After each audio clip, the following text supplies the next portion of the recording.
A very good afternoon, everyone, and welcome to the ICA Online PG classes.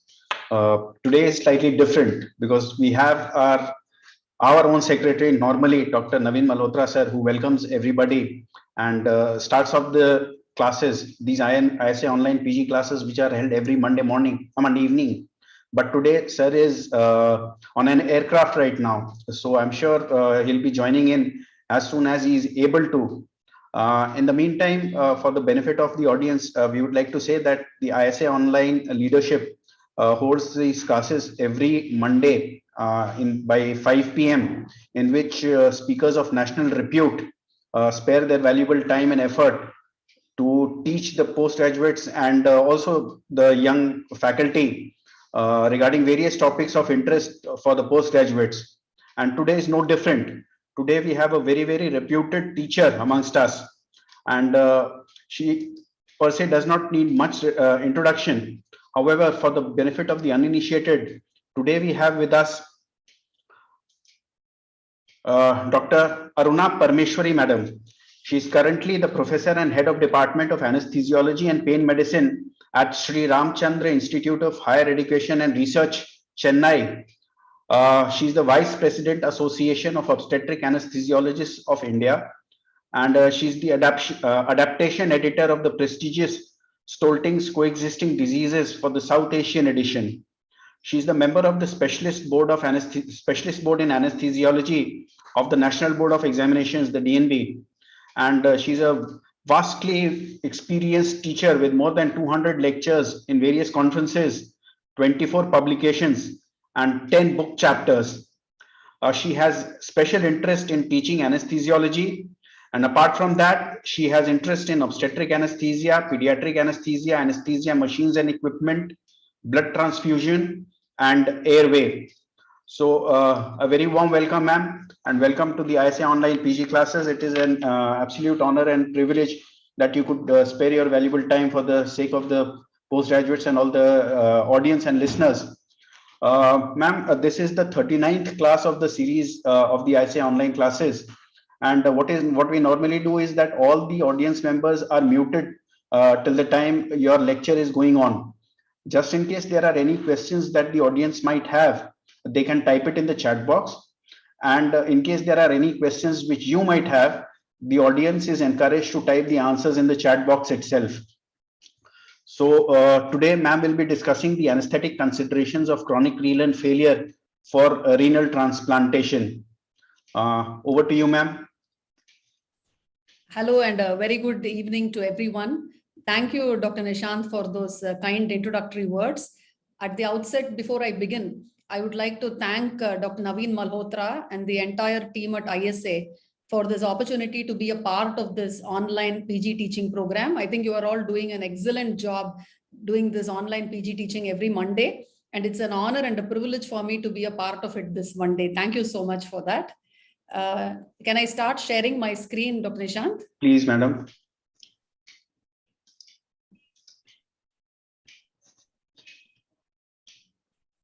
Yes, we can see your slides, ma'am, and you're audible. Thank you. Okay. So thank you so much. So in the next 1 hour to 1.5 hours, we are going to be taking a look at anesthetic management of a patient with chronic kidney disease for renal transplantation. So the outline of my class is going to be, we'll be talking about what is chronic kidney disease, how do we categorize it, what is the effect of chronic kidney disease on the different organ systems in the body. Then we will move on to anesthetic management of a chronic kidney disease patient for renal transplant, where we will look at preoperative assessment, preparation and optimization, intraoperative care, and then postoperative care. In the middle of my lecture, I have interrupted it with some multiple choice questions. So as and when the questions come, Dr. Nishant will be reading out the question to you, and I request all of you to type your answers in the chat box, and then we will discuss the answers as well. So we'll move on to the class now. So the first question is, what is chronic kidney disease? So the KDIGO, which is the Kidney Disease Improving Global Outcomes Group, has defined chronic kidney disease as abnormalities of kidney structure or function that is present for more than 3 months with implications for health. So the criteria for classifying as chronic kidney disease is the presence of either one of the following and that has to be present for more than 3 months. So what are these? These are either markers of kidney damage or a decreased GFR. So what are these markers of kidney damage which are used to define the presence of chronic kidney disease? The first and foremost is albuminuria, which is defined as an albumin excretion rate that is more than or equal to 30 milligrams over 24 hours. It can also be defined in terms of the albumin creatinine ratio. When the ACR is more than or equal to 30 milligram per gram or more than or equal to 3 milligram per millimole, it is called as albuminuria. So that is the first marker. The other markers are the presence of urinary sediment abnormalities, like the presence of RBC, WBC CAS and granular CAS. The third is the presence of electrolyte and other abnormalities due to tubular disorders. The fourth is abnormalities detected by histology. And fifth is abnormalities detected by imaging. And the sixth is history of kidney transplantation. So out of these six, one or more are present, then it is called as chronic kidney disease. Or if the GFR is decreased, if the glomerular filtration rate is less than 60 ml per minute per 1.73 meter squared body surface area, then it is also called as chronic kidney disease. So the categorization of chronic kidney disease is based on three factors: the cause of the chronic kidney disease, the degree of fall in the glomerular filtration rate, and the extent of albuminuria. Let's look at each of these now. If you look at the categories of glomerular filtration rate, it is classified from G1, G2, G3A, G3B, G4 till G5. So G1 refers to a glomerular filtration rate which is more than or equal to 90 ml per minute. We are all well aware the normal GFR is approximately 120 ml per minute per 1.73 meter squared body surface area. So G1 is anything which is more than 90 ml per minute, and that is considered normal. G2 is when it is 60 to 90, and this is 60 to 89, and this is called as mildly decreased. G3 has two parts, G3A and G3B. 45 to 59 GFR is G3A, 30 to 44 is G3B. So this is mild to moderate or moderate to severely decreased GFR. G4 is when the GFR is 15 to 29, which means it's severely decreased. And G5 is when it is less than 15 ml per minute per 1.73 meters squared, when it is called as kidney failure. So these are the categories of glomerular filtration rate. But in the absence of any markers of kidney damage, G1 and G2 do not fulfill the criteria for chronic kidney disease because it has to be less than 60 for us to classify it as CKD. Just like GFR, we also have to look at the categories of albuminuria. There are three categories: A1, A2, A3. A1 is when the albumin excretion rate is less than 30 milligrams in 24 hours. When it is 30 to 300, it is A2. And when it is more than 300, it is called as A3. Similarly, it can also be classified based on the albumin creatinine ratio as less than 3, 3 to 30, and more than 30. So A1 is normal to mildly increased, A2 is moderately increased, and A3 is severely increased. Now, why are we defining chronic kidney disease in terms of the GFR of less than 60 ml per minute and in terms of albuminuria? This is because if you look at the all-cause mortality or cardiovascular mortality, you find that there is an acute increase in mortality, both all-cause mortality and cardiovascular mortality, when the GFR starts falling less than 60 ml per minute.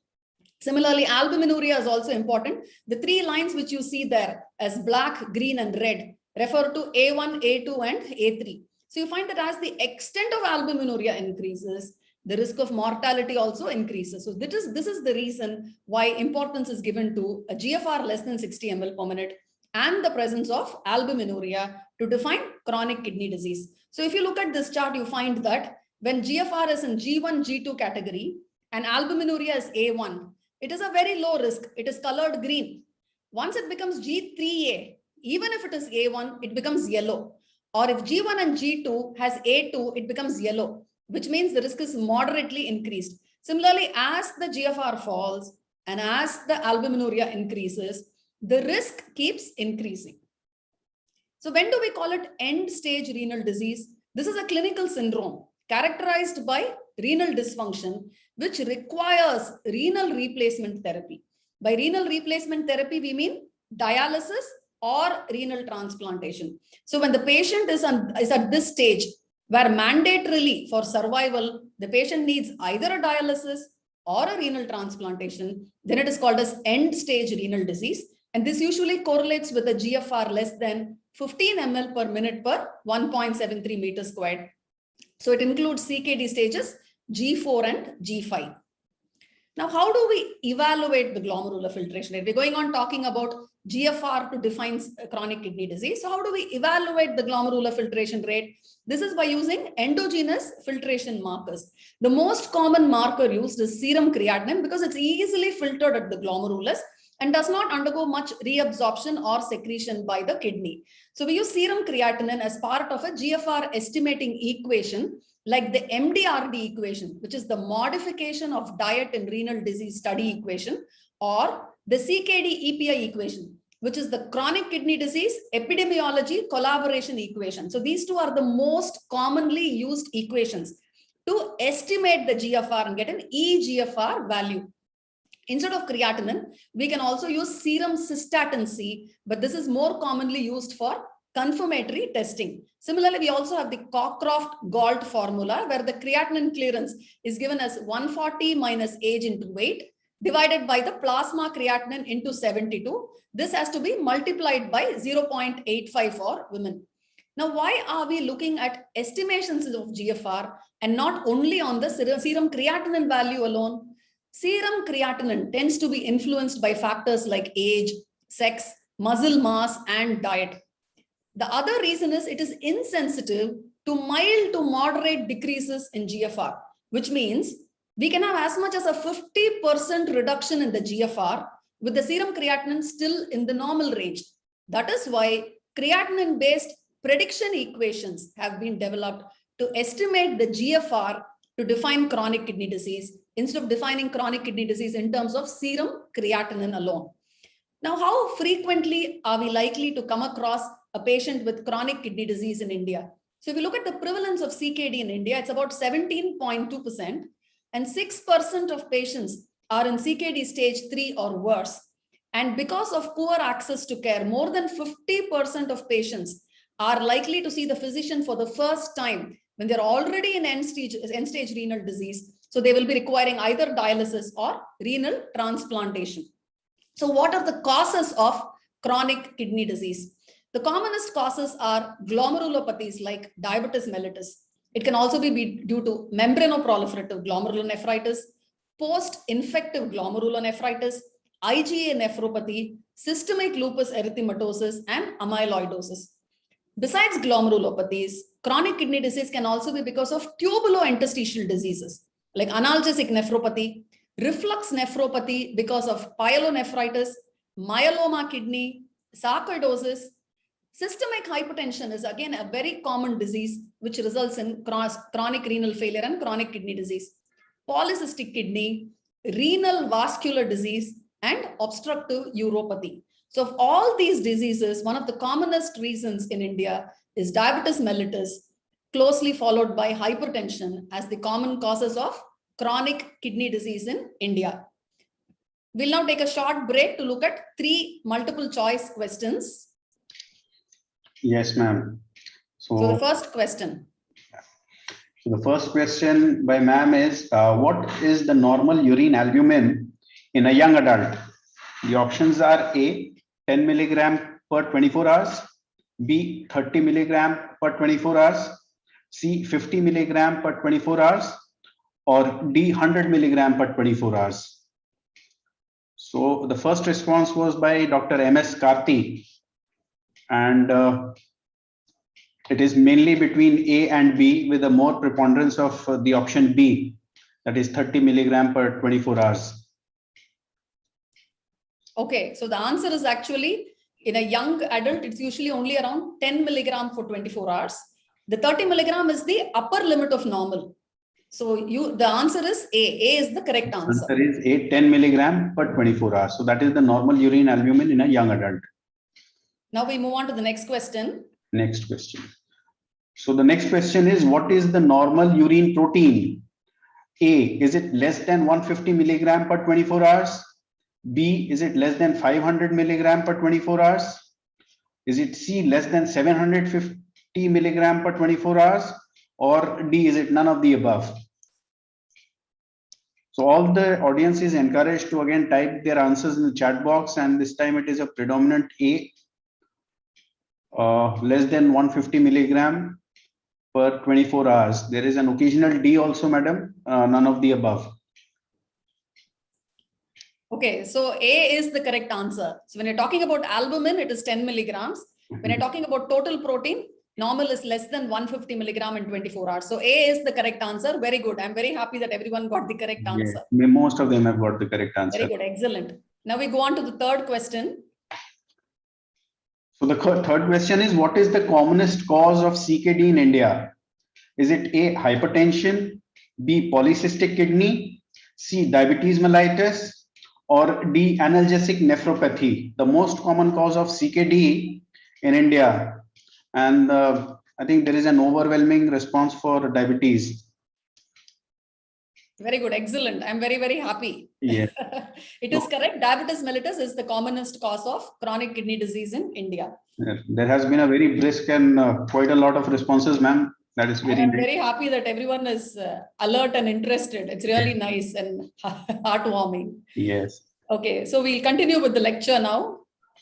So before we go to chronic kidney disease, we need to know what are the normal functions of the kidney. So this acronym is commonly used to describe the functions of the kidney. It is called a wet bed, where A stands for acid-base balance. So kidney is necessary for maintaining acid-base homeostasis. W stands for water balance. E stands for electrolyte balance. T is for removing toxins and waste products from the body. B is for blood pressure control. E is for erythropoietin production. And D is for vitamin D activation. So these are all the functions of the kidney. So what will be the clinical manifestations if the kidney does not function? So what are the organs which are going to be affected? So if you look at the clinical manifestation, it can affect fluid and electrolytes. It can affect the hematology. It can affect the cardiovascular system, the central nervous system, the respiratory system, and the gastrointestinal tract. So let us take a look at each one of these now. Let us start with fluid balance because it is very, very important. Now, so chronic kidney disease is going to cause dysfunction in regulating water homeostasis because there is going to be a reduced glomerular filtration rate, leading on to renin-angiotensin aldosterone activation and secondary hyperaldosteronism. So there is always a volume overload, which is seen in these patients. At least a 10 to 30% increase in extracellular fluid will be there in all stages of CKD. This fluid overload will lead to edema, hypertension, as well as electrolyte imbalances. Not only that, this fluid overload itself causes further worsening of CKD, and it also leads to cardiovascular disease, which can lead on to further morbidity and mortality. They can also have impaired concentrating ability, which means they cannot compensate for an extra renal loss. So these patients, although they have a volume overload, they are likely to have hypovolemia and hypotension also when they have an extra renal loss. From fluid, let's move on to electrolytes next. A number of electrolytes tend to get affected in kidney disease. Sodium, potassium, calcium, magnesium, phosphate, and bicarbonate. So sodium, if you see, the commonest change is hyponatremia. This is usually a dilutional hyponatremia. Potassium, hyperkalemia is very common. Calcium, there is hypocalcemia. Similarly, there is hypermagnesemia and hyperphosphatemia. And decreased bicarbonate is associated with metabolic acidosis.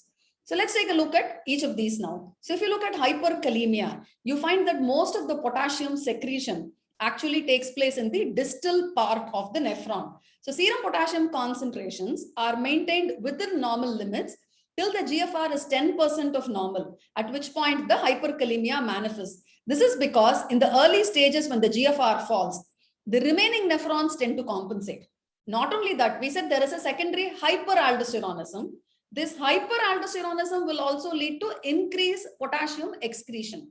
But these compensatory mechanisms can easily be overwhelmed and with an increased risk of hyperkalemia if the intake is more, or if there are factors which cause intracellular to extracellular shift of potassium, or if there is further decrease in potassium excretion. So what are these factors?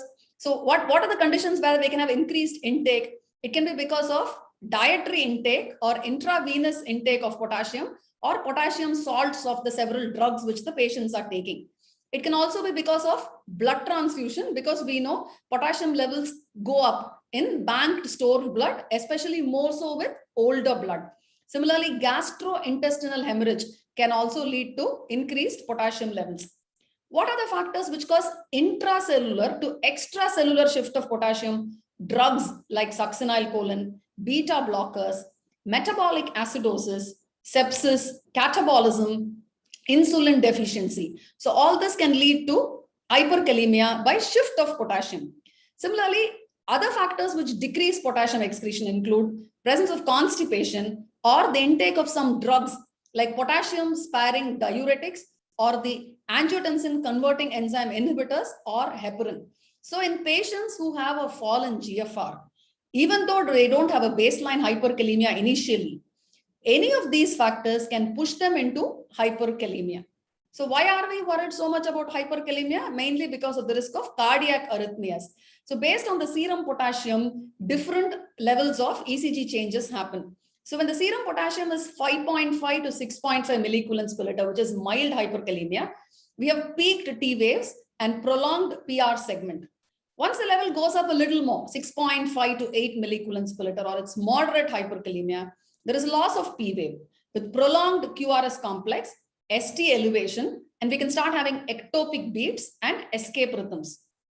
Further increase in potassium, say it becomes more than 8 milliequivalents per liter, severe hyperkalemia, there is a progressive widening of the QRS complex with sine waves. The patient can have ventricular fibrillation, asystole, and bundle branch blocks. So these are all the changes which can happen in the ECG because of hyperkalemia. So it's very important to treat hyperkalemia. Urgent treatment when the level is moderate to severe is with intravenous calcium gluconate or calcium chloride. Calcium gluconate will have lesser calcium, elemental calcium, compared to calcium chloride.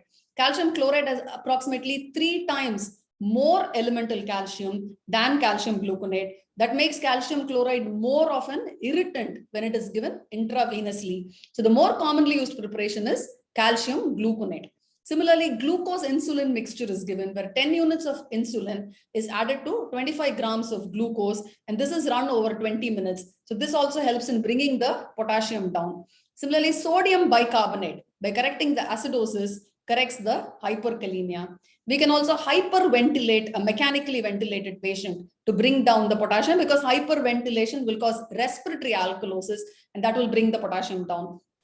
Beta 2 agonists like salbutamol nebulization can be used. And of course, dialysis is the best treatment for hyperkalemia in patients who are already on dialysis, patients with chronic kidney disease, and potassium binding resins are used. So this is all about hyperkalemia.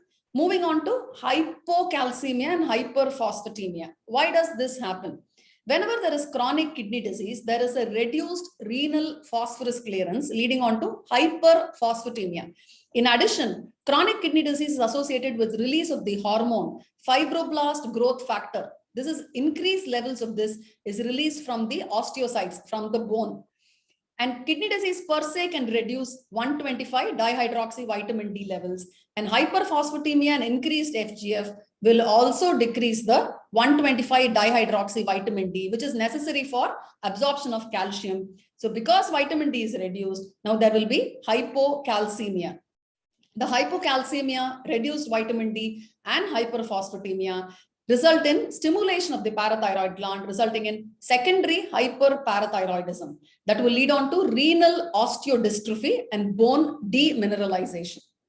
The other very important problem we see in chronic kidney disease patients is metabolic acidosis. We know kidney is involved in the excretion of protons as ammonium and dihydrogen phosphate, and this proton elimination is associated with bicarbonate reclamation and bicarbonate generation.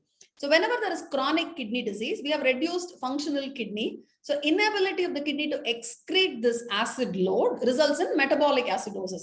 It is quite common. It's seen in 30 to 50% of individuals once the GFR falls less than 30 ml per minute. It's generally defined by a serum bicarbonate less than 22 millicoulomb per liter. And metabolic acidosis can easily be aggravated by other conditions like hypovolemia and hypotension. There are several consequences of this of metabolic acidosis. The metabolic acidosis itself can cause more bone demineralization. It can also cause decreased protein synthesis and muscle mass loss. It can result in insulin resistance, and it also causes worsening of the residual renal function. Besides that, we also know metabolic acidosis results in myocardial depression. It can cause coagulopathy. It can cause hyperkalemia. It will result in reduced effects of catecholamines and can affect drug pharmacokinetics. So it is of concern to us as anesthesiologists. From electrolyte and fluid, let us move on to hypertension, which is one of very common features seen in patients with chronic kidney disease. Now, the reason why chronic kidney disease patients have hypertension is, the first reason is because there is plasma volume expansion with sodium and water retention. Secondly, there is progressive arterial stiffness, and there is also activation of the sympathetic nervous system and the renin-angiotensin-aldosterone system. So all this is going to lead to hypertension. 86% of patients with CKD have hypertension compared to just 29% in the general population. So one of the very common features which is seen in chronic kidney disease. And this hypertension is bad because it worsens the kidney disease further, and it also leads to increased risk of cardiovascular complications. So it's very important in a chronic kidney disease patient to have BP targets. So if you look at the KDIGO guidelines, it depends upon the extent of albuminuria. If the albuminuria is only of the A1 grade, then we can allow a little higher blood pressure. The blood pressure target is less than 140/90. But once they start having more albuminuria and they fall into A2 and A3 categories, it becomes very, very important to keep the blood pressure less than 130/80 to prevent further progression of the chronic kidney disease and to prevent cardiovascular complications. So what are the cardiovascular complications we are likely to see in a patient with chronic kidney disease? Chronic kidney disease directly affects the heart in several ways. Traditionally, the presence of diabetes mellitus and hypertension.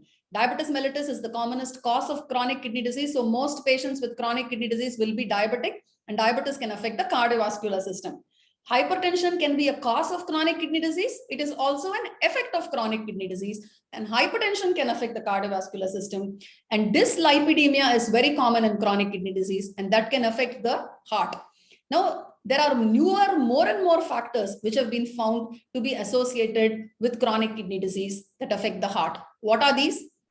The presence of volume overload, electrolyte imbalance, anemia, the sympathetic hyperactivity, the renin-angiotensin-aldosterone system activation, the endothelial dysfunction, the pro-inflammatory milieu, the vitamin D deficiency, the oxidative stress, which are all seen in chronic kidney disease, have adverse effects on the cardiovascular system. So what are these cardiovascular manifestations which are seen? The commonest one is a left ventricular hypertrophy, which is both because of a pressure overload and because of a volume overload. Why is there a pressure overload in chronic kidney disease? Because they have hypertension and they have accelerated atherosclerosis. Why is there a volume overload? Because they have sodium and water retention. They could be having an AV fistula for dialysis, or they could be anemic. So all this results in a volume overload. Another common finding in these patients is diastolic dysfunction. So they do not tolerate hyper or hypovolemia. Ischemic heart disease is very, very common in patients with chronic kidney disease. This is because there is decreased plasma triglyceride clearance in chronic kidney disease, which leads to accelerated atherosclerosis. The hypertension also is a reason for IHD. The fluid overload and arterial calcification also increases the incidence of ischemic heart disease. Besides this, they can also have uremic cardiomyopathy, uremic pericarditis. Cardiac failure can happen because they are hypertensive, they have fluid overload, they have anemia, they have acidosis, they have presence of high flow AV fistulae created for dialysis access. So all this predisposes them to cardiac failure. Similarly, they are very prone for arrhythmias because of hyperkalemia, because of acidosis. Also, they can have conduction abnormalities because of myocardial fibrosis. So these are all the cardiovascular manifestations. Moving on to the respiratory system. What are the pulmonary manifestations? They are very, very likely to have pulmonary edema. Why is this so? There can be increased hydrostatic pressure because of fluid overload or left ventricular failure. There can be decreased oncotic pressure because of hypoalbuminemia. There can be increased pulmonary capillary endothelial permeability because of chronic inflammation. Similarly, they are likely to have pleural effusions. They are likely to hyperventilate because of the metabolic acidosis, increased lung water, and poor pulmonary compliance. The next very important system which is affected in patients with chronic kidney disease is the hematological system. If we look at the RBCs, all these patients are going to have anemia. It's mostly a normocytic, normochromic anemia. Now, why is anemia common in patients with chronic kidney disease? This is because we know kidney is the source of, primarily the source of erythropoietin. So in chronic kidney disease, there is going to be decreased erythropoietin production. In addition, there can also be decreased RBC lifespan with increased hemolysis because of uremic toxins. Third, uremia itself can result in bleeding as well as a coagulopathy. The fourth reason is nutritional anemia is very common in these patients because of iron, B12, and folate deficiency. They can also have bone marrow suppression by uremic toxins or bone marrow fibrosis because of secondary hyperparathyroidism. Hemodialysis can also result in anemia. So these are all the reasons why they have anemia. But one advantage is there are some compensatory changes with this anemia to make sure oxygen delivery is not affected to the tissues. What are these compensatory changes? There is an increase in cardiac output. The less viscosity of blood improves the microcirculation. There is increase in 2,3-DPG, which shifts the oxygen dissociation curve to the right. And the metabolic acidosis also shifts the oxygen dissociation curve to the right. So they tend to tolerate anemia. It's a chronic anemia. They tolerate it better compared to an acute anemia. Moving on to the leukocytes. So there are a lot of defects in leukocytes in the cell-mediated and humoral immunity. Leukocyte phagocytosis, chemotaxis, everything is affected. This increases the susceptibility to infections. Moving on to the platelets. Platelet numbers are generally not affected in chronic kidney disease, but platelet function is affected. So they have what is called as a qualitative dysfunction in platelets. This is because there is a disturbance in the platelet alpha granules. So these platelet alpha granules normally secrete von Willebrand factor, fibrinogen, coagulation factors, and fibronectin. So because there is a disturbance in the platelet alpha granules, there is going to be a decreased von Willebrand factor, which can affect the platelet function. In addition, there is also deregulated arachidonic acid metabolism with impaired synthesis and release of thromboxane A2. That's another reason why platelet function is affected. The third reason is there is excessive nitric oxide production from the endothelial cells. This can again result in defects in platelet aggregation, and of course, dialysis per se can result in platelet activation with decreased activity. So most of these patients will have a normal count with platelet count with normal prothrombin time, partial thromboplastin time, and INR. The only abnormality could be an increase in bleeding time and evidence of clinical bleeding like GI bleeding, epistaxis, etc., saying that a person who is well dialyzed and well preserved does not have much of a coagulopathy in chronic kidney disease. So what is the treatment of coagulopathy of uremia? Dialysis is one treatment. The use of DDAVP, that is 1-diamino-8-D-arginine vasopressin. This helps because it increases the release of the von Willebrand factor. So it increases the circulating levels of the factor VIII von Willebrand factor complex. So it is given in a dose of 0.3 microgram per kg and starts working within 1 hour of injection. Similarly, conjugated estrogens have been used in the treatment of coagulopathy of uremia. Cryoprecipitate has been used because we said there is basically a factor VIII von Willebrand factor deficiency.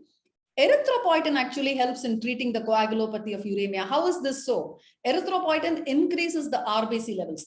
So once you have increased RBC levels inside the vasculature, the RBCs push the platelets closer to the walls, closer to the vascular endothelium, so that the platelet endothelial interaction becomes better. Another reason is hemoglobin is known to scavenge nitric oxide. So this is how use of erythropoietin and increase in the hemoglobin level actually leads to better platelet aggregation.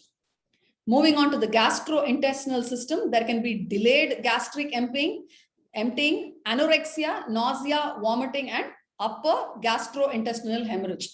The neuromuscular manifestations, they can have encephalopathy, seizures, tremors, myoclonus. Peripheral polyneuropathy is seen. A distal symmetrical mixed sensory and motor polyneuropathy is seen in CKD patients, characterized by paresthesias and weakness of the lower extremities. Another very important thing is they can have autonomic neuropathy, and that is of very great significance to the anesthesiologist. Moving on to the endocrine, we already spoke about secondary hyperparathyroidism, glucose intolerance, hypertriglyceridemia, then they have increased atherosclerosis. So something called the uremic syndrome. What is this? It is just a constellation of signs and symptoms like this: anorexia, nausea, vomiting, pruritus, anemia, fatigue, and coagulopathy. And it's because of the failure of the kidney to excrete uremic toxins like urea, paracresol, and beta-2 microglobulin. So the BUN concentration is a very useful clinical indicator of the severity of the uremic syndrome and the patient's response to therapy. So the treatment for someone who's in uremia and uremic syndrome is to restrict proteins, to decrease the protein catabolism and urea production, combined with dialysis to remove this urea and uremic toxins from the circulation. So that's all about pathophysiology and effects of chronic kidney disease and different organ systems. Now let's move on to pharmacology. What is the effects of chronic kidney disease on drug pharmacokinetics? That's very important to us, especially in relation to our anesthetic drugs. Effects are because of effects on clearance, effects on volume of distribution, and effects on protein binding. So clearance can be altered in chronic kidney disease. If the drug has metabolism in the liver, but the metabolites are active and they are not excreted by the kidney, the active metabolites can accumulate. The volume of distribution can be altered because of change in fluid balance.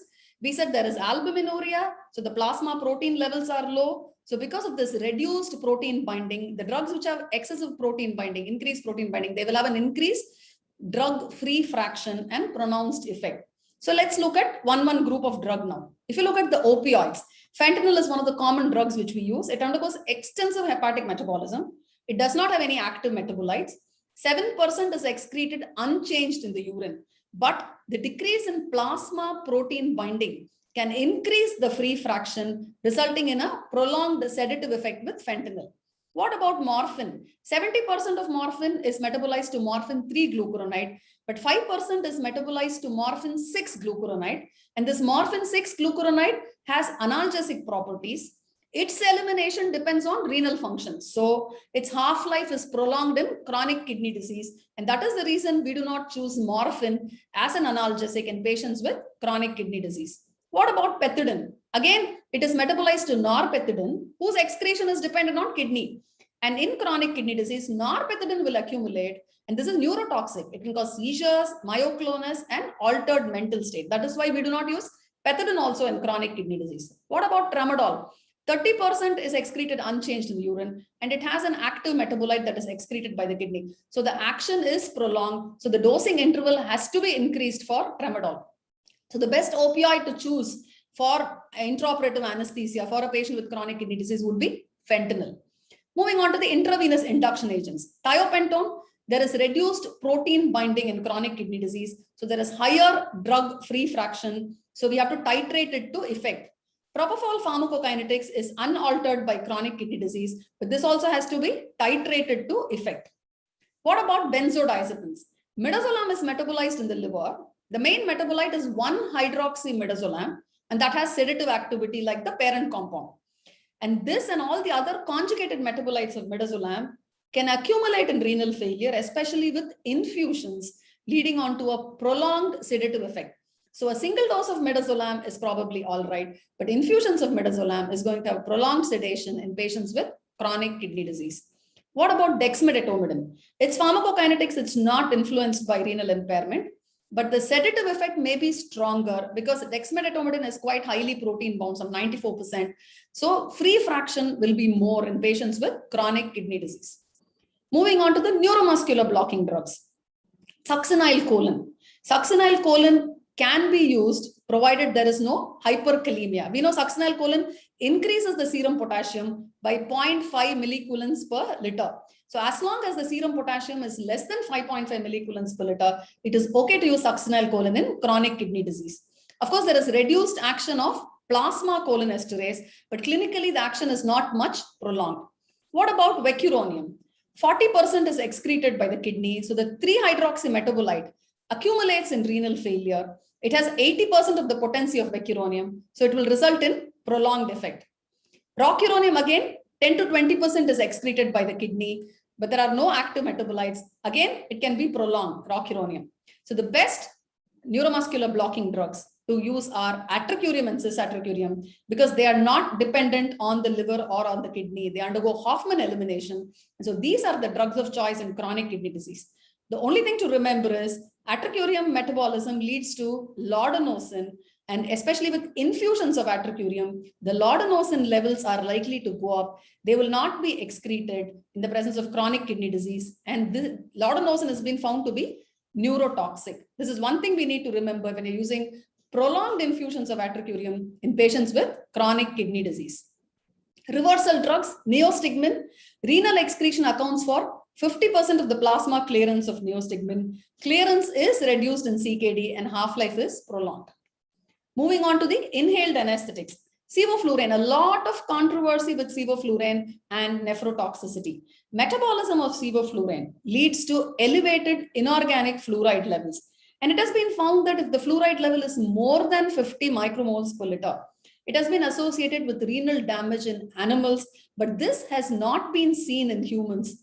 The second thing about sevoflurane is sevoflurane reacts with carbon dioxide absorbance to form compound A, and this compound A has been found to be nephrotoxic in rats.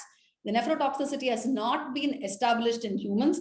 Even so, many countries have an upper limit saying sevoflurane cannot be used with fresh gas flow less than 1 liter per minute or less than 2 liters per minute. But we regularly use sevoflurane, including with low flow anesthesia. So there is no proof that sevoflurane causes nephrotoxicity, either because of compound A or because of fluoride levels. So it is not contraindicated in chronic kidney disease and it can be used. Desflurane and isoflurane are also safe to use in patients with chronic kidney disease. A word about the analgesics. Acetaminophen is safe.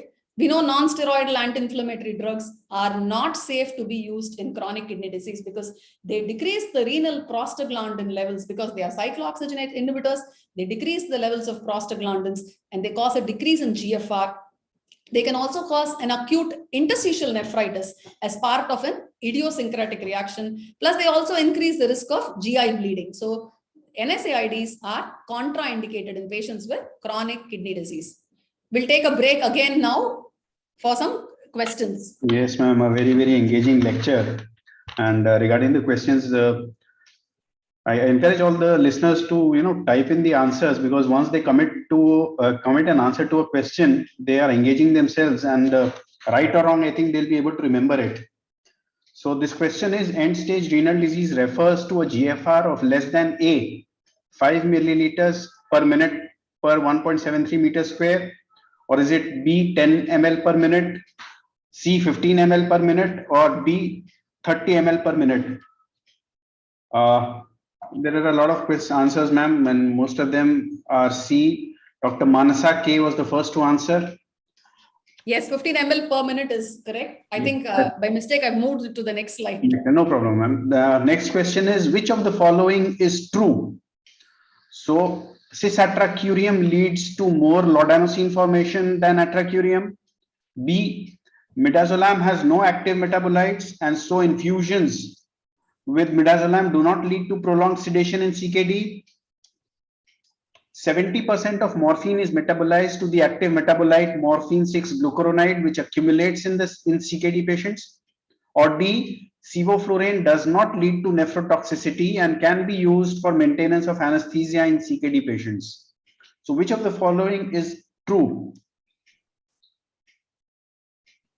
So yeah, there is a mixed response, but there is a brisk response. There are quite a lot of people who have answered. Some believe it is C. There are D's and A's also in the chat box, ma'am. Okay. So the answer is, if you look at A, cis atracurium leads to more laudanose formation. That is wrong, because cis atracurium leads to less laudanose formation. Yes. B, midazolam has no active metabolites. That is wrong. We did talk about the 1-hydroxy metabolite, which leads to prolonged sedation. So B is also wrong. 70% of morphine is metabolized to morphine 6 glucuronide. That is wrong. The second part is correct, that morphine 6 glucuronide accumulates, but only 5% of morphine is metabolized to morphine 6 glucuronide. 70% is metabolized to morphine 3 glucuronide. So C is also wrong. Sevoflurane does not lead to nephrotoxicity and can be used for maintenance of anesthesia in CKD patients. D is the correct answer. Yes, you explained about those experiments in the rats with sevoflurane and the flows. Yeah, it has only been found in animals. In nephrotoxicity, has not been shown with sevoflurane in humans. Human patients. Correct, ma'am. Yeah. So we'll go to the next question. Next question, yes. So the next question is, which of the following drugs does not lead to hyperkalemia? A, angiotensin receptor blockers, B, tacrolimus, C, alpha 2 agonists, or D, heparin. So which of these drugs does not lead to hyperkalemia? Yes, we have C, alpha 2 agonists, and D, heparin. There is C and D are the mostly. There is an occasional A also, ma'am. So, but mainly it is C and D that the response that I can see in the chat box. Okay, so the answer is C. Alpha 2 agonists like clonidine and dexmedetomidine do not lead to hyperkalemia. The angiotensin receptor blockers do cause hyperkalemia. Tacrolimus causes hyperkalemia. Heparin also causes hyperkalemia. So we'll go to the next question. Yes, the next question is, calcium is used to treat hyperkalemia because A, it pushes potassium from extracellular to intracellular space. B, it increases renal elimination of potassium. C, it antagonizes the cardiotoxicity of hyperkalemia by stabilizing the cardiac cell membrane. Or D, all of the above.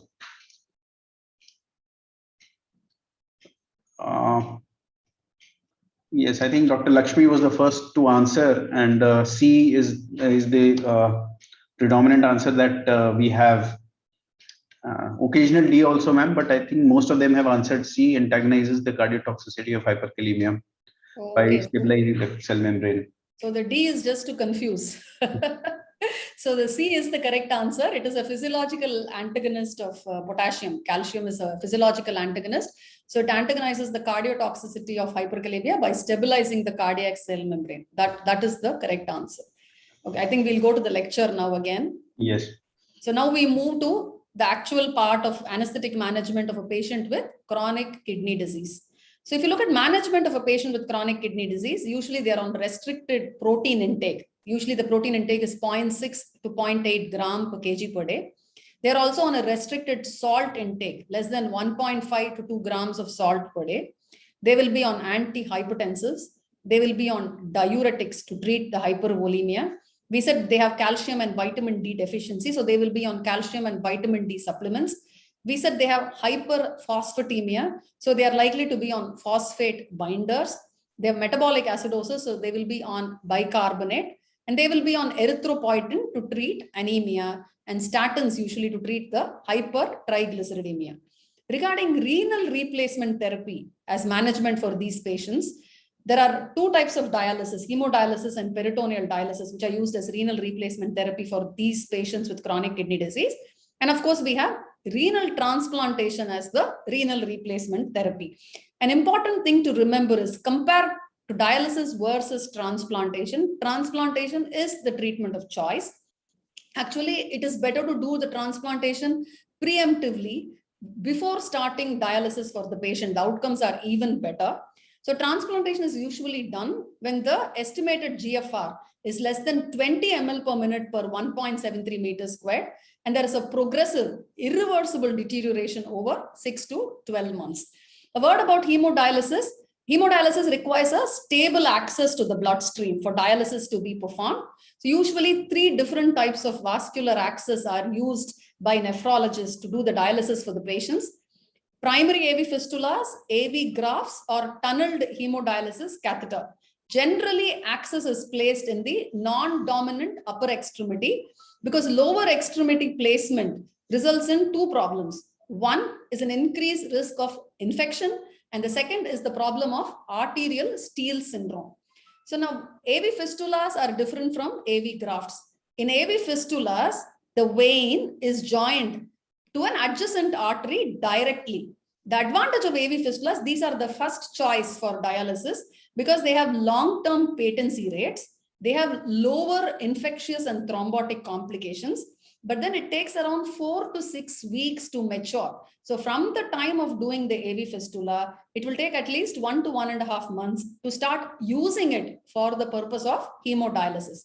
What about AV grafts? Here, it is not a direct connection between the artery and vein, but there is a prosthetic graft that is connecting the artery to the vein. Usually it is made up of polytetrafluoroethylene. The problems with AV graft is the long-term patency is inferior to AV fistula, and there is a 6 times greater thrombosis rate and 10 times greater infection rate.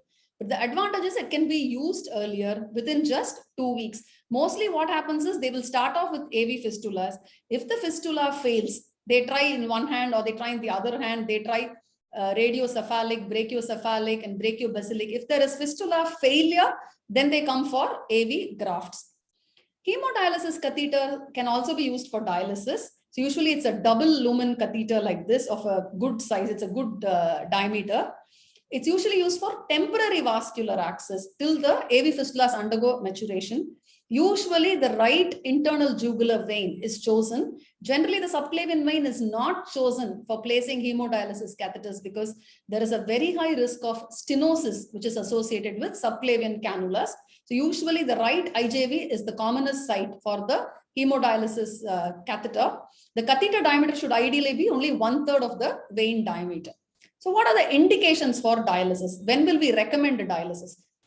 If the patient has pericarditis or pleuritis, or if the patient have CNS related symptoms, uremic encephalopathy or neuropathy with confusion, asterixis, myoclonus and seizures, or if there is clinically significant bleeding diathesis, which is attributable to the uremia, of course, fluid overload, which is refractory to diuretics, hypertension that is poorly responsive to antihypertensive medication, persistent metabolic disturbances, which are refractory to medical therapy, like hyperkalemia and metabolic acidosis, and persistent nausea and vomiting. So all these are the indications for dialysis. So if you look at the process of dialysis, the first one was from the IJV, and this is from an AV fistula. Basically, the blood is pumped through an extracorporeal system that incorporates a dialyzer. In the dialyzer, blood is separated from the dialysate, which is a crystalloid solution, by a semi-permeable membrane.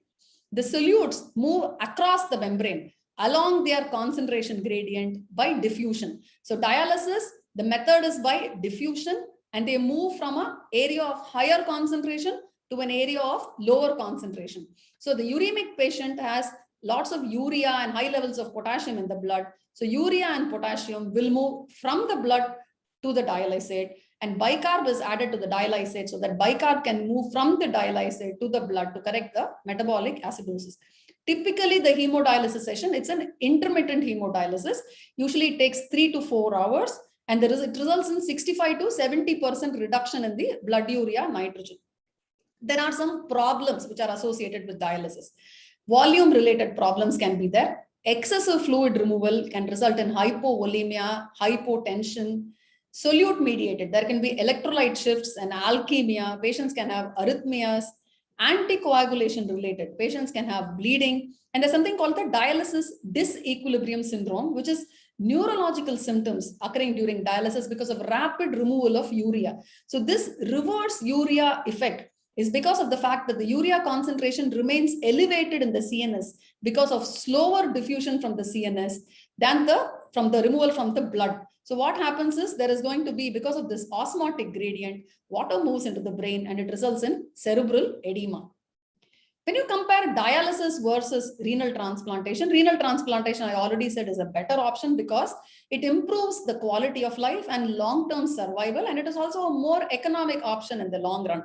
So if you look at this chart, comparing patient survival after dialysis and renal transplantation. What you see in the blue line is a patient on dialysis, whereas the red line is after transplantation. So you find that at 5 years or 10 years, the patient survival is much better after a renal transplantation compared to maintaining them on dialysis.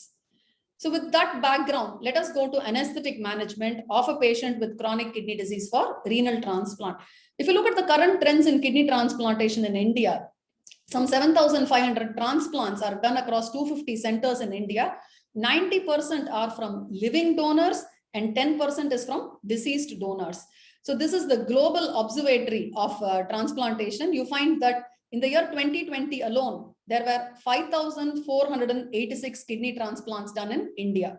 So the source of this donor kidney can be a deceased donor or it can be a living donor. Deceased donor can be of two types. It can be brainstem dead but heart beating, or it can be a non-heart beating donor. So with a deceased donor, it is an urgent procedure because there is a limited viability of the donor kidney. Whereas with the living donor, it is an elective surgical procedure.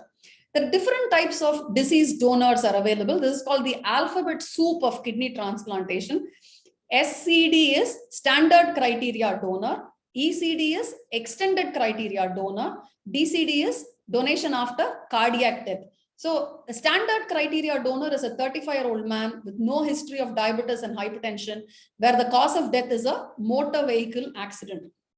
Extended criteria donor refers to a donor who is more than 60 years old or 50 to 59 years with two of the following. The cause of death is a cerebrovascular accident, pre-existing history of systemic hypertension, or if the terminal serum creatinine is more than 1.5 milligram per deciliter. So the extended criteria donor, why is there a difference? You find that with the extended criteria donor, there is 70% increased incidence of graft failure. Even so, it is not possible to have standard criteria donor for so many patients waiting for renal transplant.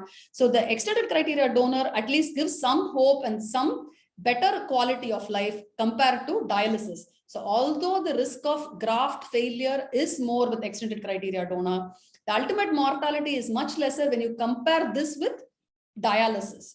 What about donation after cardiac death? This is a donor in whom cardiac function has stopped before the organs were procured. So what happens if you have a kidney from a DCD, donation after cardiac death? So because the kidney perfusion could not have been maintained, delayed graft function is more common with such type of donors, with the DCD donors, compared to a standard criteria donor. It's around 50%, whereas for a standard criteria donor, the delayed graft function is only around 20%. So this is the reason we need to know whether the kidney is coming from the standard criteria donor, extended criteria donor, or donor after cardiac death.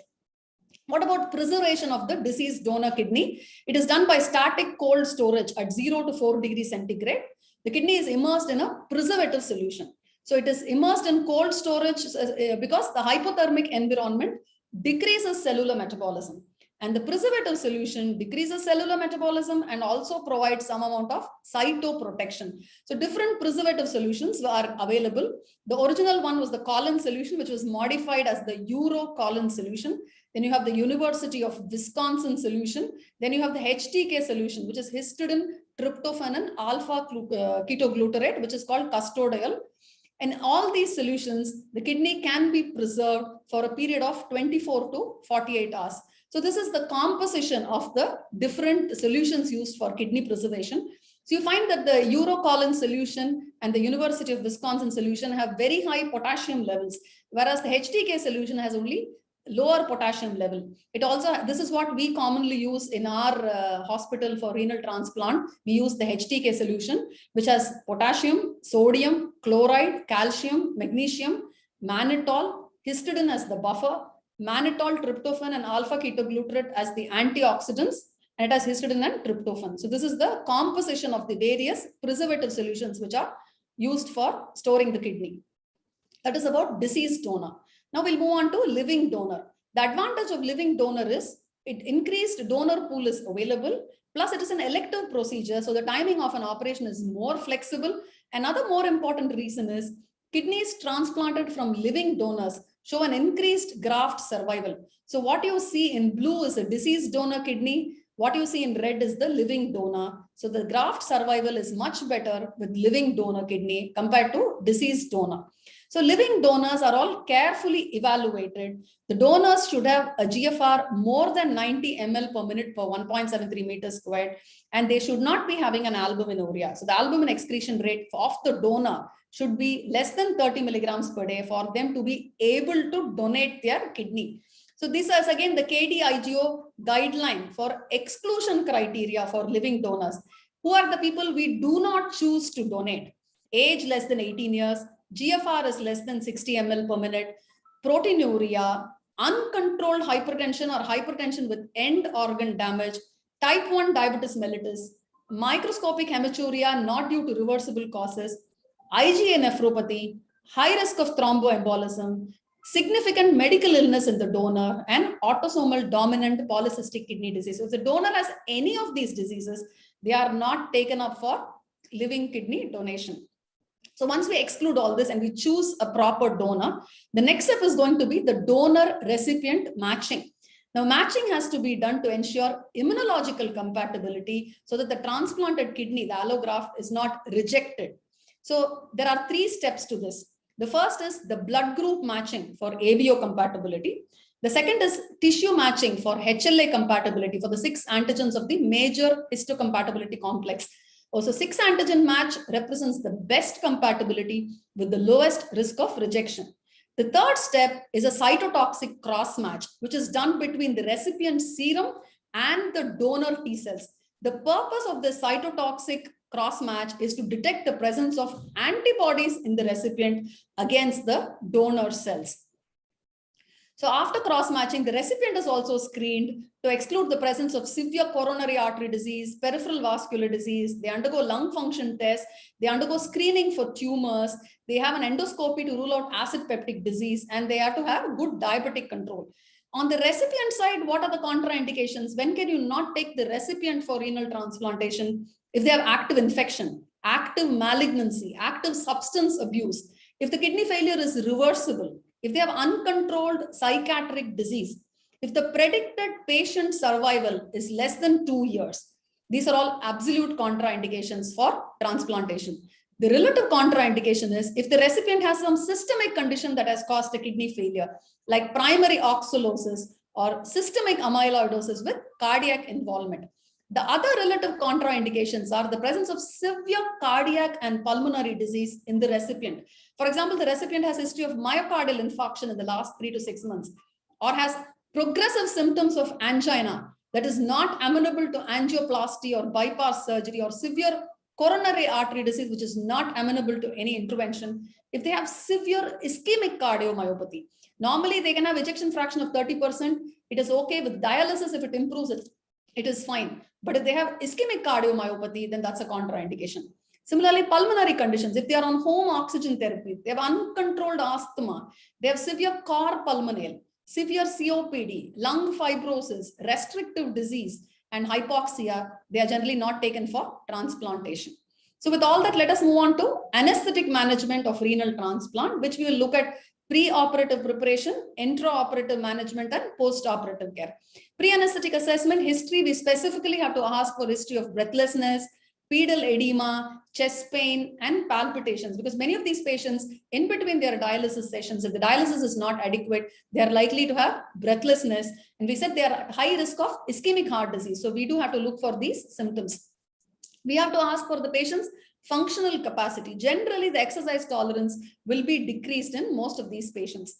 We also have to know what is the cause of the chronic kidney disease, what is the duration of the chronic kidney disease, does the patient also have diabetes, hypertension, coronary artery disease, what is the usual daily fluid intake, what is the daily urine output, is there any residual renal function? So if the patient, in spite of having chronic kidney disease, is not yet anuric, they are able to make more than 100 ml of urine over 24 hours. It is supposed to have some residual renal function they are supposed to have, and they have better outcomes.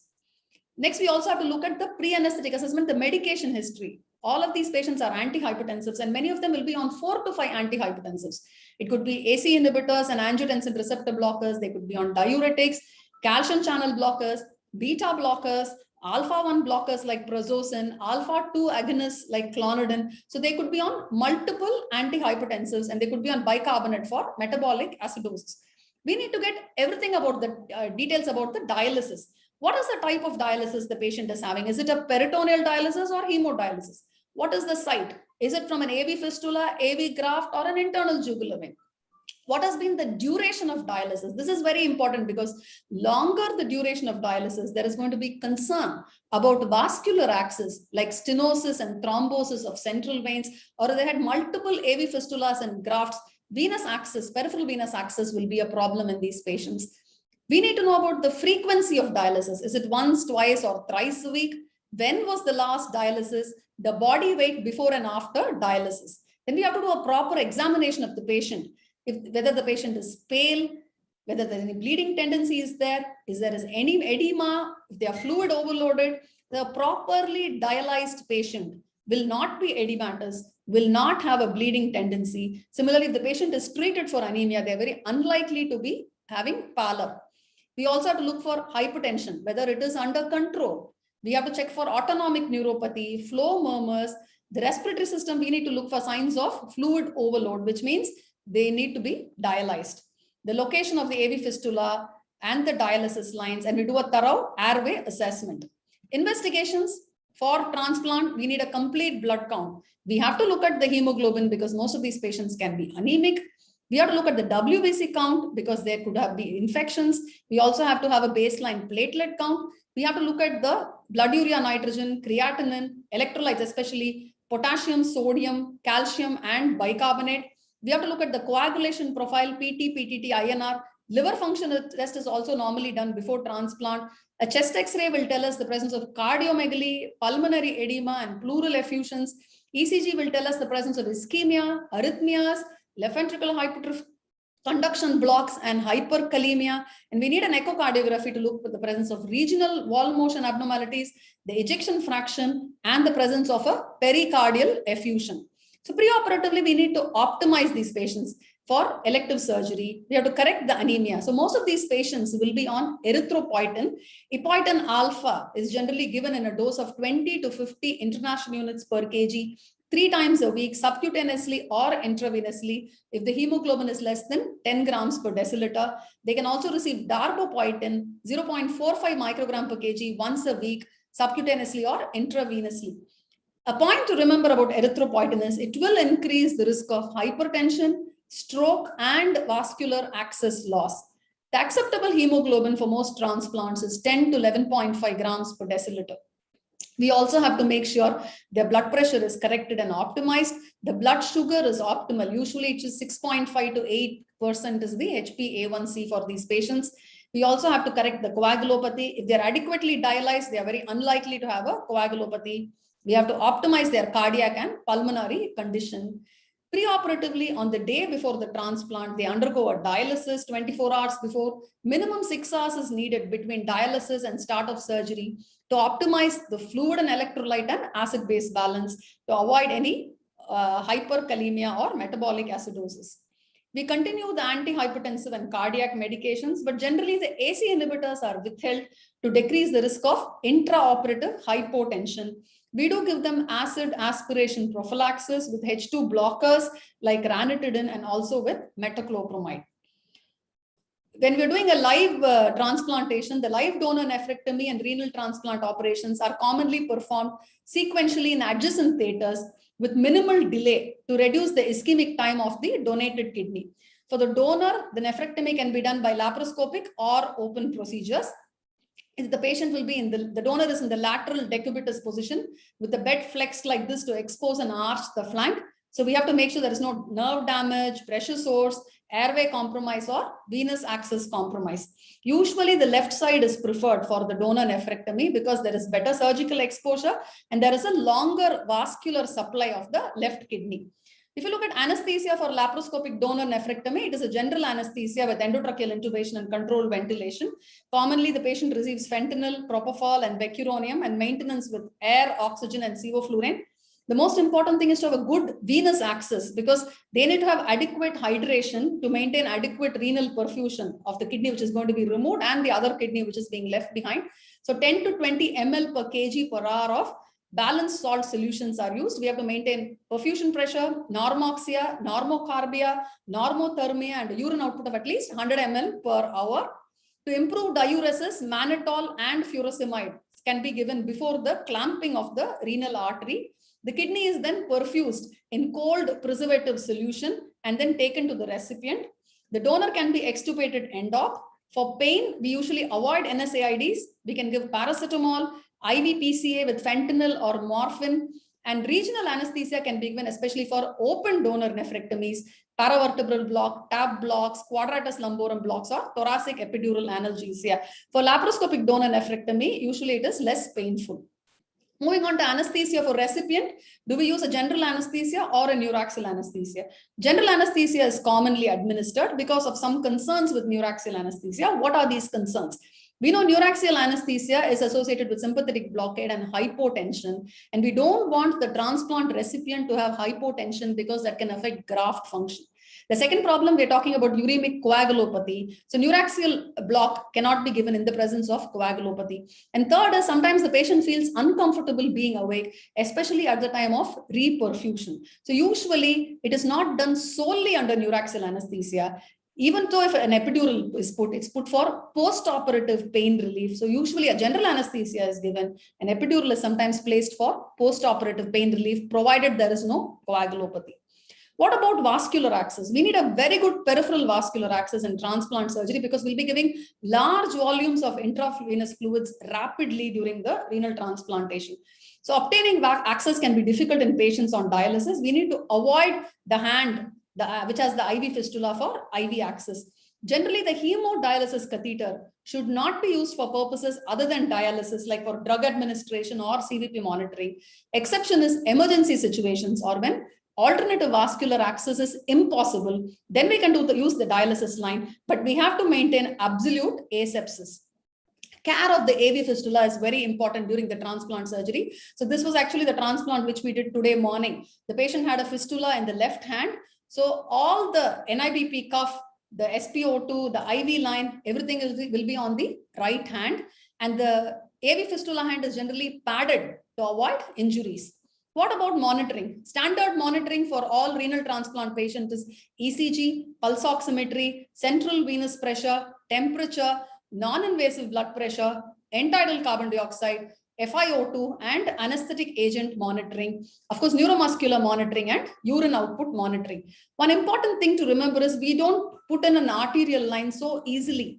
I mean, there has to be a definite indication for putting an arterial line. The patient has uncontrolled hypertension, or the patient has a cardiac condition which warrants placement of an arterial line. Only then we put in an arterial line. And even so, we avoid upper limb arteries. The reason for this is in case the transplant is not, the kidney is not working, for future AV fistulas, we need these arteries. So that is the reason there is a high threshold for invasive blood pressure monitoring. We generally try to avoid putting an invasive blood pressure unless it is definitely warranted. We can also go for escalated monitoring depending upon the extent of cardiopulmonary involvement of these patients by using non-invasive cardiac output monitoring and transesophageal echocardiography. Central venous pressure is commonly used for monitoring the CVP during the renal transplant. It is by using a triple lumen cannula in the right internal jugular vein. Subclavian vein is avoided, as I said, because of the risk of stenosis. Femoral is avoided because of two reasons. One, of course, femoral is associated with infection. Second, the renal artery and renal vein are going to be anastomosed to the external iliac vessels. So this is another reason why we do not put any cannula in the femoral vein. Many of these patients, if they've had dialysis catheters in the neck, right side, left side, both sides they could have had, they can have pre-existing venous stenosis because of these long-term indwelling catheters. So we have to be prepared in these patients for a difficult central venous cannulation. They could have thrombosis or they could have stenosis. Usually an ultrasound guided cannulation has to be done with strict aseptic precaution, and CVP is used to guide fluid therapy, start vasoactive medications as well as for blood sampling. Induction and intubation, pre-oxygenation. A rapid sequence induction and intubation is warranted in patients who have autonomic neuropathy. Otherwise, it is not necessary. Usually, injection fentanyl is given, titrated to effect 1 to 2 microgram per kg, followed by propofol, again titrated to effect. The range is 1 to 2 milligram per kg. Succinylcholine can be given if the potassium is less than 5.5 millicoulomb per liter. We can also give atracurium or cis-atracurium for intubation, especially if you're not worried about full stomach. Atracurium, the dose is 0.5 milligram per kg, and cis-atracurium is 0.15 milligram per kg body weight. Many of these patients are hypertensive, so it is important to attenuate the intubation response using preservative-free lignocaine 1.5 milligram per kg 90 seconds before intubation, or injection esmolol 0.5 milligram per kg IV. Intubation with a cuffed oral endotracheal tube. We have to make sure antibiotic, broad spectrum antibiotic is usually administered at the start of the transplant. Induction immunosuppression is also given at this time. The most important thing to remember is we have to use short-acting drugs in these patients and titrate doses to effect. Maintenance is usually with air, oxygen. We can use sevoflurane, desflurane, or isoflurane and give top-ups of atracurium and fentanyl. We have to maintain normal PO2 and normal PCO2. We have to maintain perfusion pressure. We cannot have a fall in systolic blood pressure or mean arterial pressure to more than 20% of the baseline. The usual target mean arterial pressure during renal transplant is more than 90 to 95 millimeters of mercury for two reasons. It preserves residual renal function, and the more important reason is it ensures adequate graft perfusion. So if the mean arterial pressure is not adequate, it can result in delayed graft function and the need for post-operative dialysis.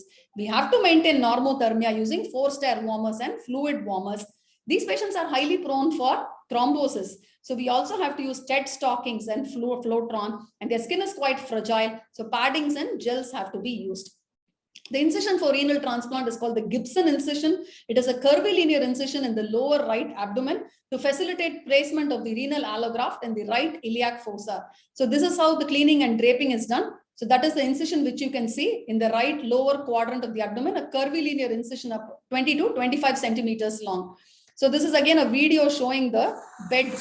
So you see so you can see with the sutures, what is being held is the external iliac vein. And you can appreciate the pulsation of the external iliac artery. The bed is ready to receive the renal allograft. You can see the pulsation of the external iliac artery. So it is all ready. They are just preparing the kidney for the transplantation. So the renal artery is anastomosed to the external iliac artery, and the renal vein is anastomosed to the external iliac vein, and the ureter is anastomosed to the recipient urinary bladder. So it is a ureteroneocystostomy. Ischemia time is something we need to be aware of, because prolonged ischemia time will result in delayed graft function. So that's three ischemia times which we talk about: the warm ischemia time at the time of harvesting, the cold ischemia time, and the warm ischemia time at the time of transplantation. So what is this warm ischemia time at the time of harvesting? So this is the time from the clamping the renal artery in the donor to the time of efflux of cold perfusate from the renal vein. Cold ischemia time refers to the time from cold perfusate coming out of the renal vein till the kidney is placed in the recipient for anastomosis.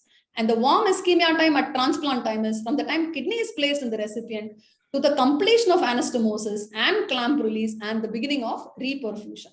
Fluid management is very important in renal transplant, because hypervolemia will lead to fluid overload and pulmonary edema, whereas hypovolemia will result in impaired perfusion of the transplanted kidney.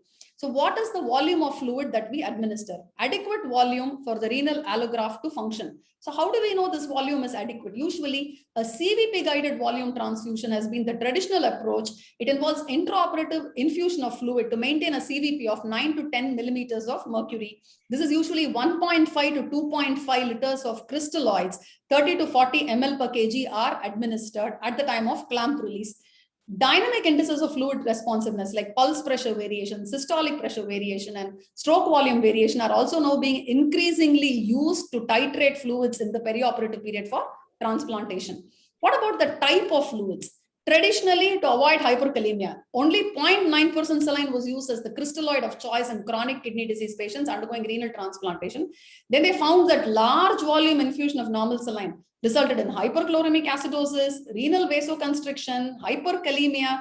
So nowadays, only balanced salt solutions, either ringalactate or plasma light are recommended for infusion during renal transplantation. This is a recent Cochrane database of systemic reviews, which came in 2016, which looked at comparison of normal saline versus lower chloride solutions for kidney transplantation. And the conclusion was that balanced electrolyte solutions are associated with less hyperchloremic metabolic acidosis compared to normal saline for renal transplantation. So fluid management is a very important part of renal transplant. The next important part is hemodynamic management for best graft function. So as I said earlier, the CVP is usually 9 to 10 millimeters of mercury. This is what is recommended at the time of clamp release. Similarly, blood pressure at the time of clamp release has to be a mean arterial pressure more than 90 millimeters of mercury.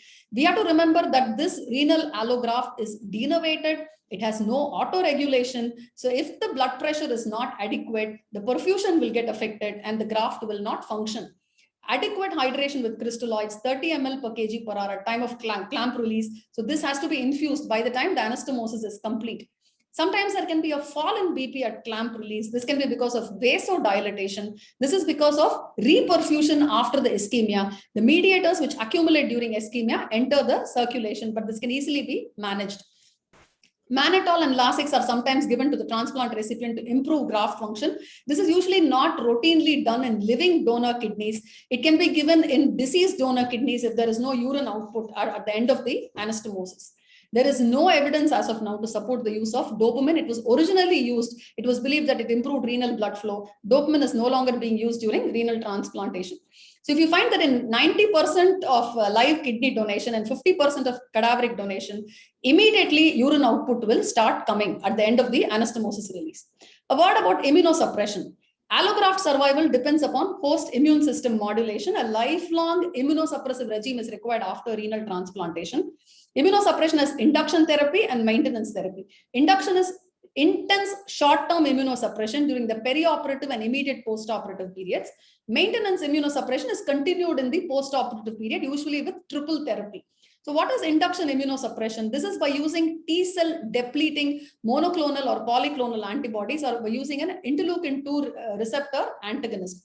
Maintenance immunosuppression can be by using corticosteroids, that is methylprednisolone, prednisone, or prednisolone, calcineurin inhibitors like cyclosporin and tacrolimus, antimetabolites like mycophenolic acid and azathioprine, or the mTOR receptor inhibitors like everolimus and sirolimus. So commonly what we do is we administer anti-thymocyte globulin as induction immunosuppression. So this anti-thymocyte globulin is a polyclonal antibody obtained from equine or rabbit cell lines. By immunizing them with human thymocytes, getting the polyclonal sera, pasteurizing it and getting it in a lyophilized powder form. The dose is 1.5 milligram per kg per day. It is given as an infusion over 6 hours, diluted in 250 ml of normal saline before the donor kidney is placed. So usually this anti-thymocyte globulin is administered by the anesthesiologist at the time of induction. So one thing to remember is this is associated with cytokine release because it is from an equine or a rabbit product. So it is from an animal. So it results in some amount of reaction like anaphylaxis with bronchospasm, hypotension, and tachycardia. So we have to be aware of this. So methylprednisolone given 1 gram prior to giving the ATG prevents these cytokine release symptoms. Basiliximab is the other antibody. It's a monoclonal antibody that is also usually administered by anesthesiologists. Either ATG or basiliximab is used. So these lymphocyte depleting agents are usually used only in patients with high immunological risk. Like there's a high number of HLA mismatches, the panel reactive antibodies are there, or blood group incompatibility is there, or there's a young recipient with potent alloreactivity, because it has been shown that with these lymphocyte depleting agent, the rejection is much lesser. So methylprednisolone 1 gram is diluted in 100 ml of normal saline. If ATG is not given, then methylprednisolone is usually given at the time of venous anastomosis. But if ATG is given, it is given along with ATG at the time of induction itself. What about vasopressors? Generally, ephedrine and phenylephrine are not recommended to treat hypotension because we don't want vasoconstriction of the renal allograft. But if there is severe hypotension, which is not responding to other treatment, we can start norepinephrine because maintaining perfusion pressure becomes a more important task there. What about blood transfusion? It is generally not recommended for renal transplant recipients because it causes alloimmunization. The best is to correct anemia preoperatively with erythropoietin, and chronic kidney disease patients generally tolerate anemia as well. So a transfusion trigger of 7 grams per deciliter should be used. So if it's more than this, we should not be transfusing. Mostly there's hardly any blood loss. So it is unlikely we will need blood transfusion unless something happens at the time of anastomosis and some injury is there, then major blood loss occurs. Then we have to remember that the blood we transfuse, we have to give it using a leukocyte filter or use leukodepleted blood. So besides alloimmunization, the other problems of blood transfusion are hyperkalemia, increased blood viscosity, and transmission of infection. So this is a picture what you see on the right side of a leukocyte filter. Normal blood cell filter is 170 microns. It does not filter the leukocytes. So this is a 40 micron pore filter, which is used specifically for filtering leukocytes, or you can get leukodepleted blood directly from the blood bank. End of the surgery, if the kidney is functioning well, most patients can be extubated on table after reversal of neuromuscular blockade. We have to ensure adequate analgesia. Regarding post-operative care, these patients are taken care of in a dedicated post-transplant unit. Fluid management, again, is very, very important for continuing graft function. Usually 50 ml per hour is added to the last hour's urine output as a baseline. Of course, based on CVP, BP, and daily weights, the fluid is adjusted. Hemodynamic management is again very important. We have to avoid any post-operative hypotension because that can result in delayed graft function. Analgesia is usually IV PCA with opioids like fentanyl. If the kidney is working, then we can also give morphine. If we put an epidural, we can use that for analgesia. TAP blocks have also been used for analgesia, but we avoid NSAIDs. So we have to monitor the urine output, renal function test, electrolytes, and continue the immunosuppressive medication. Most of these patients are on triple immunosuppressants immediately after the transplant. Usually they'll be on mycophenolate, tacrolimus, and corticosteroids. That is the triple immunosuppressive therapy which they have as maintenance therapy in the post-operative period. Thromboprophylaxis, early mobilization, and mechanical thromboprophylaxis is recommended. Some complications can happen perioperatively. There can be acute rejection, which is quite unusual if we do the matching before itself. If the cross-matching was done properly and the patients are on immunosuppression, acute rejection has become quite an uncommon complication. They can have vascular complications like renal artery and vein thrombosis, ureteric complication. The more common issue is a delayed graft function, which means there's a failure of the transplanted kidney to function promptly after transplantation, requiring dialysis within 1 week of transplant. So this is with living donor, delayed graft function is quite less. It's 4 to 10%. It's more high with deceased donors. And it's usually because of ischemia reperfusion injury or immunological processes. So acute tubular necrosis is one of the most common factors for delayed graft function. So the deceased donor kidney could already be injured. One important thing to remember is if the warm and cold ischemia time are prolonged, then that can result in delayed graft function. If the hemodynamic status we do not maintain of the recipient during the clamp release, like we don't maintain perfusion pressures or if we don't give adequate fluids, then it is possible that the graft will not function and there can be delayed graft function or there can be reperfusion injury. So with that, we come to the end of this class. So to conclude, chronic kidney disease is associated with effects on multiple systems, especially cardiovascular system, fluid and electrolyte balance, acid-base balance, hematology, and the central nervous system. Renal transplantation definitely improves the quality of life and survival. Preoperative preparation and optimization is important. Appropriate donor and recipient selection is important. Appropriate intraoperative care is important. We especially have to concentrate on immunosuppression, fluid management, and hemodynamic management. We also have to remember post-operative care. So I do have a few questions at the end of this now. Yes, ma'am. That was such a brilliant lecture. I think you can just take a glass of water. But as we can discuss some of the questions. So this question number 8, the intraoperative fluid of choice during renal transplant. I mean, before I finished, there have been answers on the chat box, ma'am. So they are. So I'm happy they've been listening. Yes, yes. They are engaged. 0.9% normal saline plasma light, albumin, hydroxyethyl starch. And most of them believe it is B for Bombay, plasma light. Excellent, excellent. I'm so happy. Yes, ma'am. Dr. Mano Kumar was the first to have started the answers. Very good, very good. I'll go to the next question. They need to be applauded. Next question. All of the following are effects of erythropoietin therapy, except, so which is not an effect of erythropoietin therapy. It increases the risk of thrombosis, it decreases blood viscosity, it leads to hypertension, it improves platelet function, and the chat box is filled with B. B for Bombay. So yeah, so I believe That should be the answer. Yes. Very Yeah. good, very good. Two more questions are there. That's all. Yes. So the next question is: all of the following are intraoperative targets during renal transplantation, except a mean arterial pressure of more than 90 mmHg, B, CVP of 10 mmHg, C, blood transfusion to improve hemoglobin to more than 10 grams per deciliter to improve graft oxygen delivery, or D, adequate hydration with 30 ml per kg per hour of crystalloids.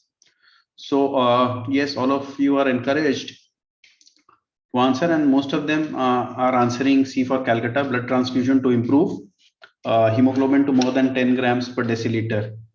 Very good, very good. So that is one which has to be avoided. Okay, question 11. This is the last question, I think. Yes, this is the last question. So the last question is, which of the following immunosuppressants enhances the effects of muscle relaxants? Hiran Shah believes it is A, tacrolimus, mycophenolate, prednisolone, or cyclosporine. So there is a mixed response for this one, ma'am. Yeah, because I didn't discuss this in the presentation. We cannot blame them. Okay.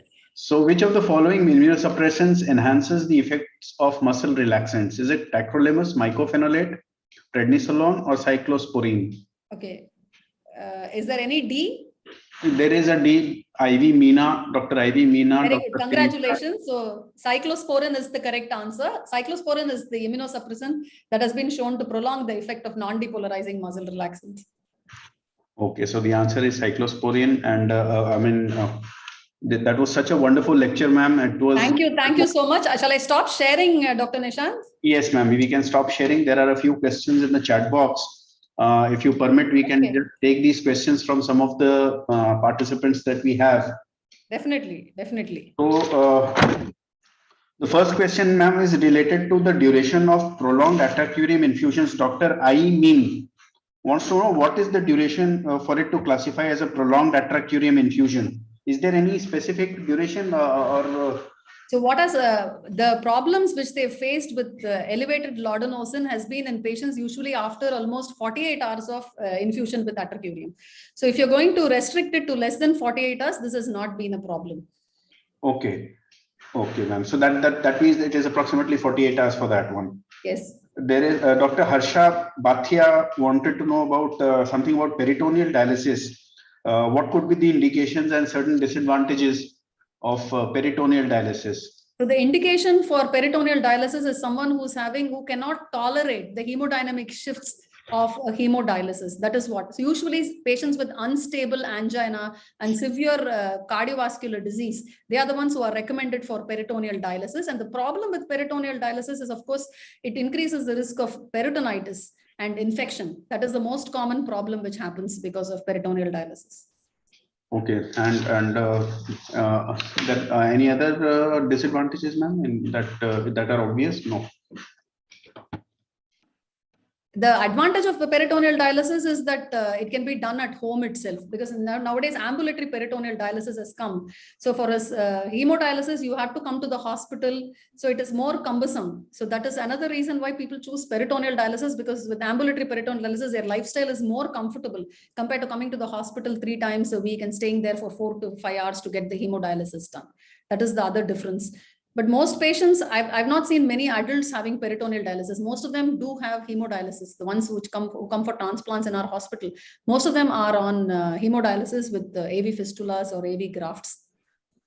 Right. Dr. Leo wants to know whether there is any specific reason for not using nitrous oxide during maintenance.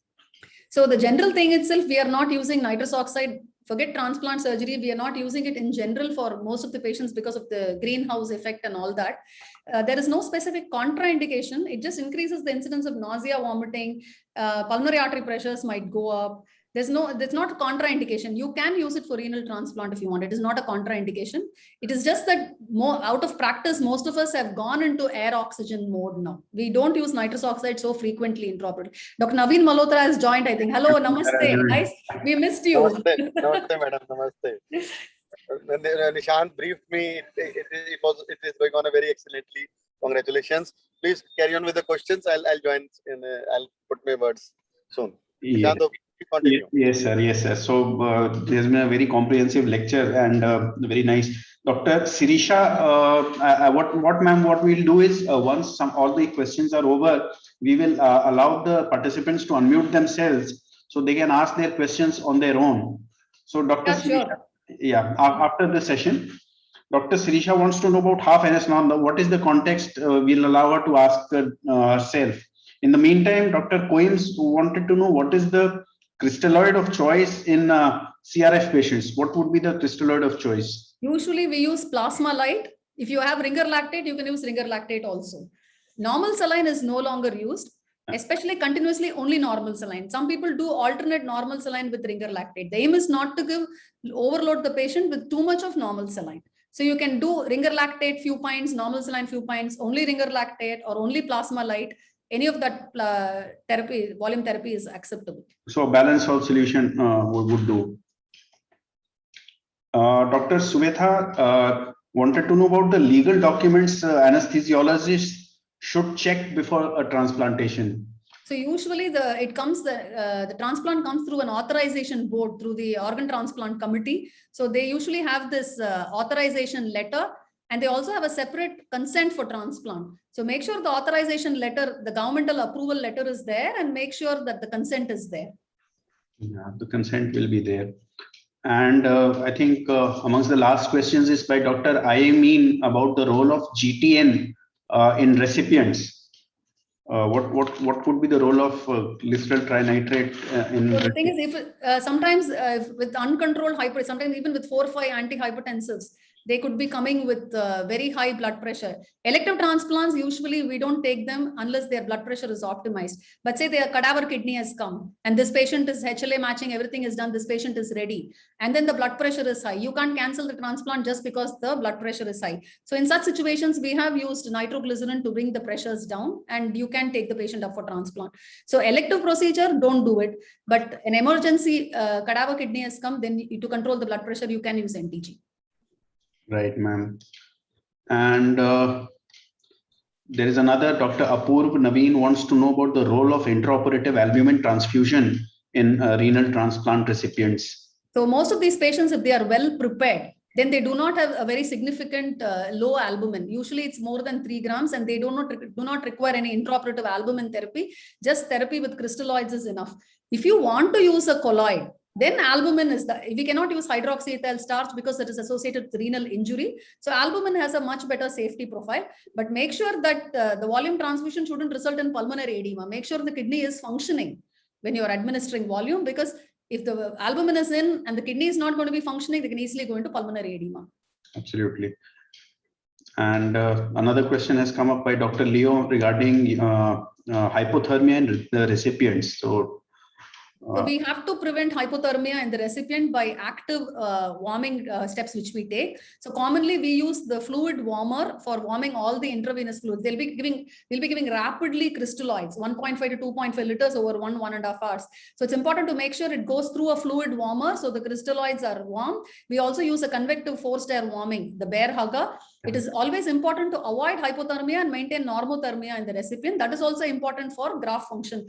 Any hypothermia is going to cause vasoconstriction. It is going to cause increased bleeding tendency. It will delay metabolism of all drugs. It will worsen the cardiac events. So it's important to avoid hypothermia, maintain normothermia in the transplant recipient by taking active steps like that. Yes, ma'am. And Dr. Hiren Shah, he wants to know, after the press syndrome in recipient patient, how much time should we wait for transplant in the recipient?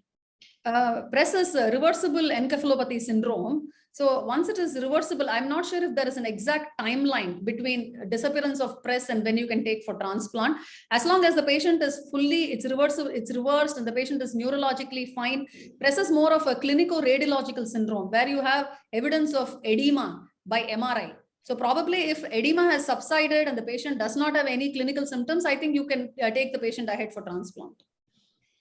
Right, ma'am. So what we can do is we can request all the listeners, if they have any questions that they want to ask themselves, or if they want, if I have not been able to frame or present the question the way they wanted, they can ask ma'am directly themselves.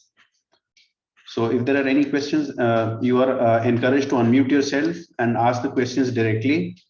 In the meantime, thank you so much, ma'am. It was such an excellent lecture with the images and the videos of your institute. And in one of the ultrasounds, I saw the date of today also. So Yeah, this was, I mean, all the photos were actually today morning we had a live renal transplant. So I just took photos of that patient and put it today. Very nice. If there's anybody who wants to ask any Nishant, question. I'd like to take this opportunity to thank Madam for delivering an excellent talk. Thank you. Nishant, am I audible? Yes, sir. Yes, You are yes, sir. audible, sir. And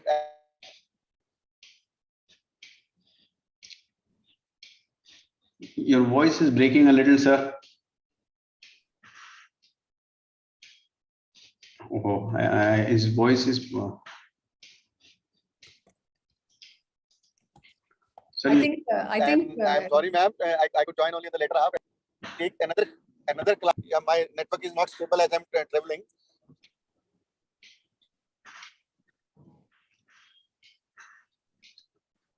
your voice is breaking, sir. Yes. Yeah, my network is not stable as I'm traveling.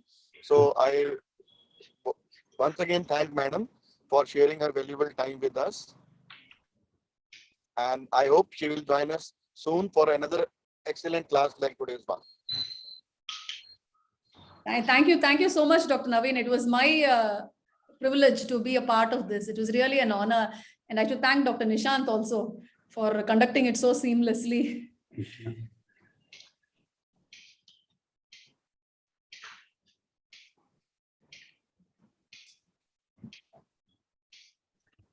Sir.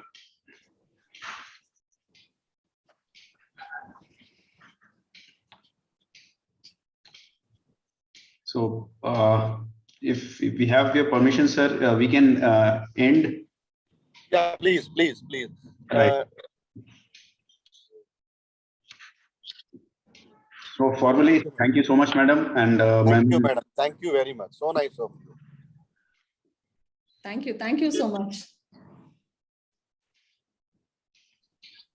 Thank you, ma'am. And this lecture of 1.5 hours, I mean, it is worth so many more hours of the books. I'm sure everybody who listened to the lecture today and who will be able to listen to the lecture on the YouTube later on, see the lecture later on, they'll be very well benefited. So with the sir's permission, I think we can end the session now. Thank you, all of you. Thank you, ma'am. And thank you, sir. Thank you. Thank you so much. Thank you, Dr. Naveen. Thank you, Dr. Nishant. Thank you. Thank you. Thank you to all the delegates for their patient listening. Thank you. Thank you, ma'am.